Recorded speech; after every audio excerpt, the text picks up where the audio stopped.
So we are entering downtown Copperas Cove, and shortly we'll be exiting downtown Copperas Cove. I know many people see many things in him. They see the great athlete, they see him, academically, things that he, did in college, but I just see his parents, and I know personally how much they poured into him. In everything I do, I still remember what they did and what they sacrificed to help me get to where I'm at.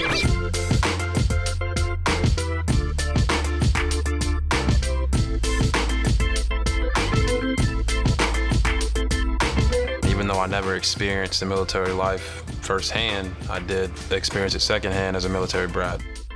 USAA is helping me truly give back to the people that helped me get to where I'm at. Robert had turned 13. I left here on Robert's birthday, unexpectedly. Where were you stationed? Well, I went from here to Kuwait, and then of course we went into Iraq. Told me I was the man of the house, so I had to take care of my sisters and my mom. We're in the military. It's a volunteer army, so nobody drafted us or made us do it. We did this because we wanted a better life for you guys. He understands the sacrifice because he lived it. I know when he went over there, he had a family that he was fighting for. Not only was he representing his country and fighting for his country, but he had a family to fight for to get back to. And when you know that your parents have sacrificed, you've seen it, you've lived with it, you've been a part of it, you've heard it, and I think that's one of the things that has helped driven Robert Griffin. I fight not necessarily as in the part of the military, but I fight in my life because I wanted to make sure I took care of them. To be frank with you, he could be a pro in a lot of different sports, not just football. He's a world-class track athlete, no question about it. Almost made the Olympics when he's 18 years old. He was a starter on the basketball team as a freshman and was the best basketball player we had at that time. When the football just took off, they said it can't be the same kid that was running track.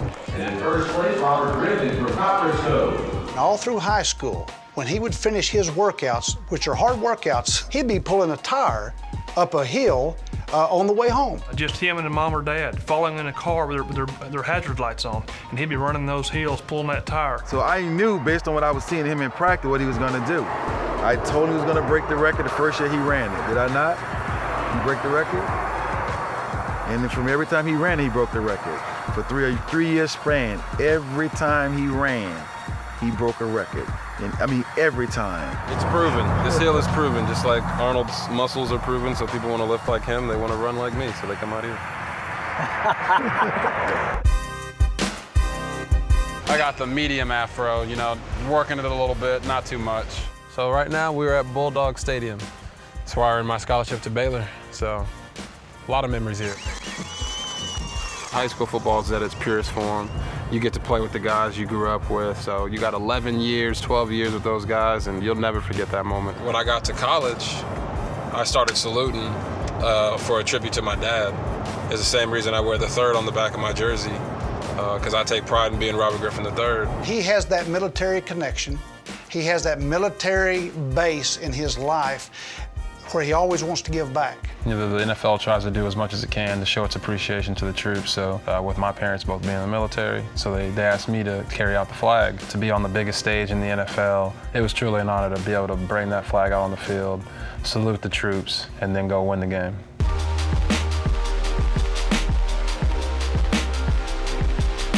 Times that he's shown his most emotion or said he was proud of me was in the times when I failed. Or I felt like I failed. So I came in second, and it seems real petty now, but I came in second, and I was devastated. And he came to me and he said, "I'm proud of you, son." And that lifted me up. And then, after that, I won a lot of gold medals. But I know that he's proud of me. He doesn't have to say it. See, he's never heard me say some of this stuff, so he's gonna start getting emotional. Look at him, look at him. To tell my dad that he was my hero, even though he thought it was Michael Jordan or John Elway, and talk to him about when he left in 2003 on my birthday, how it was the worst day ever, and then how it was the best day ever that when he came back and I was able to jump into my dad's arms, and to tell my mom, just how much I appreciated her doing the things that she did. He respects and loves us for the sacrifices that he know that we made for him. It's just to see the look on their faces, and I could see my dad was taken by some of the things that I said to him, just because he'd never heard me say that before, and it's something he needed to hear, and it just took me to be 23 for him to hear it.